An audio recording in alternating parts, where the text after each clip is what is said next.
A drug feud between Mexican drug cartels has killed more than 6,000 Mexicans in the past year, and there is a growing concern that the violence will cross the border and that people will start crossing over in masses to escape the bullets. I think there's a lot of concern here that that level of violence is going to flow over and actually affect communities here across the border, especially those along the border. There's also a fear here that there will be an exodus of people coming from Mexico to the United States as a result of the violence that's occurred in Mexico. But the chaos is already taking a large toll in the border state of Arizona, where the city of Phoenix has become a distribution center for smuggled drugs destined for more than 230 American cities. The flow of drugs has, in my opinion, has now acquired a new avenue of being transported across the border. And then you've got these holding facilities here in places like Phoenix, Arizona, from which they are now transported to various parts of the United States. Phoenix has become a primary jumping off point, not only for human smuggling, but for the transportation of drugs to other parts of the United States. And that's the major problem in Phoenix, that the same people, the Mexican drug cartel, are doing both, smuggling drugs and smuggling people. Many of the people that cross the border because they're coming here to the United States are now forced to carry drugs in their possession as part of their agreement in order to contract with people, coyotes, that have them crossing the border.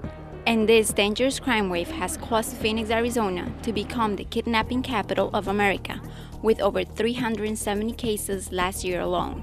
There's a lot of people that are classified as being kidnapped simply because they were transported here and they are not free to go once they arrive here because they owe money or because more money is demanded from them than was originally requested.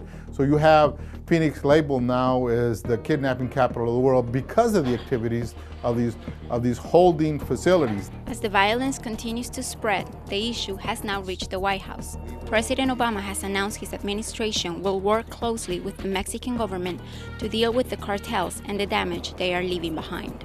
We are coordinating very effectively with the Mexican government and President Calderon, who has taken on an extraordinarily difficult task of dealing with these drug cartels that have gotten completely out of hand.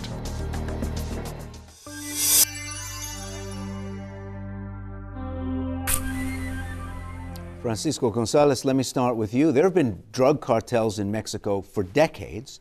There's been competition between these organizations to supply the hunger for drugs in the United States. Why this sudden upsurge in violence? I think the short answer is once the PRI lost power, having ruled the country for 70 years uninterruptedly, the PAN won with Vicente Fox in 2000. He reformed the police, created two agencies, AFI, PFP, went after the cartels in a no-strings-attached fashion, which had not been the case beforehand. In my view, what President Fox did was to kick around a hornet's nest, and sure enough, levels of interdiction, numbers of people extradited to the US boomed compared to previous periods. But in particular, when two big kingpins fell, one of the Arellano Felixes in Tijuana and Ociel Cárdenas, the leader of the Gulf cartel, there was the turf war started as upcoming leaders started vying and jockeying for positions when these two people who by and large had respected each other and had working agreements broke down. From the 2003-2004 onwards, what we see is a worsening of the turf wars, with some of the cartels actually breaking up into smaller outlets. There are currently between 7 and 12 cartels operating in different parts of Mexico.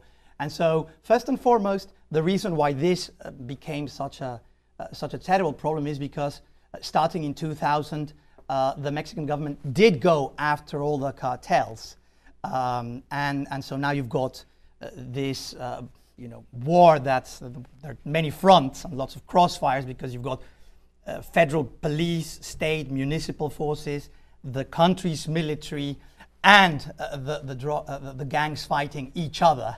That's why it's become so terrible.